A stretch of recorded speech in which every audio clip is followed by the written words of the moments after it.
şöyle. Assalamu alaikum. Onu sozar.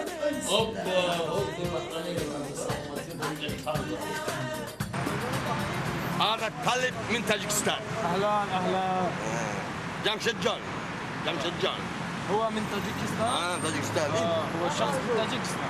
این طالب این تاولکچی تاجیکستان تاولکچی بود.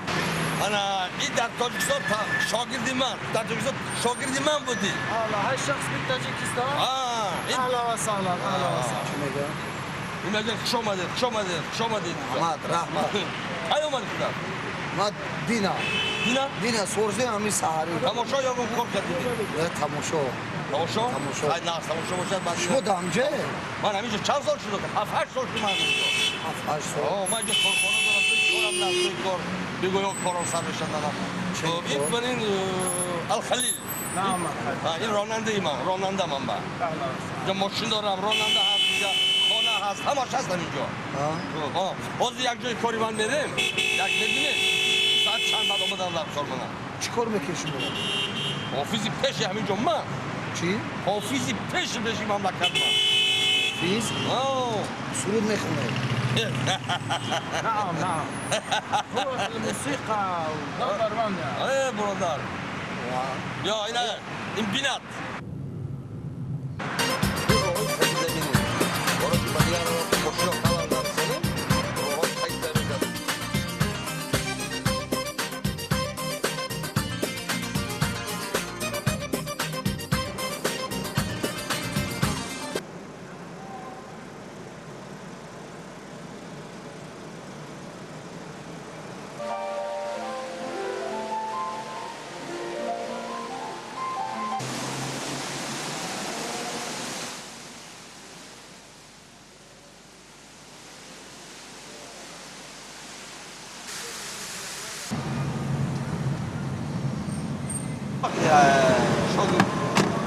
برو بیا کجا؟ همینجا بیا من این کارخانه ما جدا من جای کاری ما بیا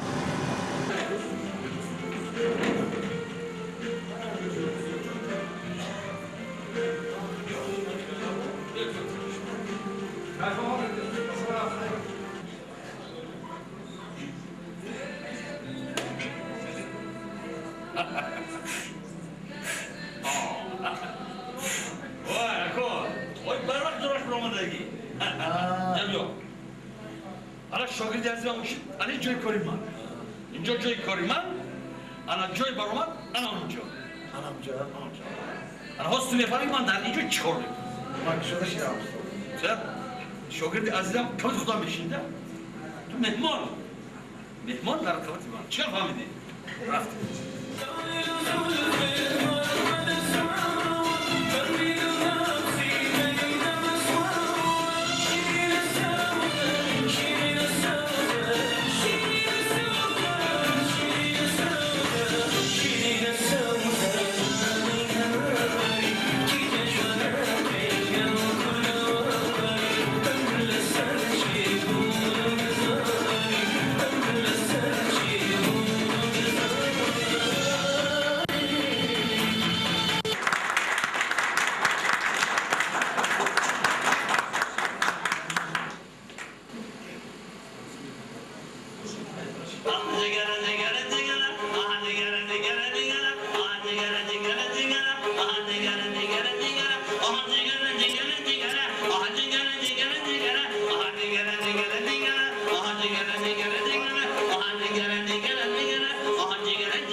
استاد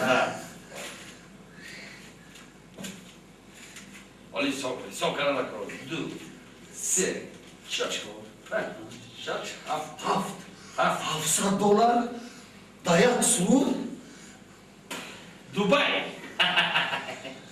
استاد برامده یک سرود دیگه خواهید چرا؟ التماس چرا؟ برای که راست دیگه من دست خالی کسی خالی اومدگی اگر شما برامده یک سرود دیگه خواهید منم از اینجا با یک دست های ازراهم بسیار خوب می شود آخی دوستم شاگردی عزیزم این را برای سرخانیم ندادند $700 را برای چی دادم؟ برای که من سرودخانی را بس کنم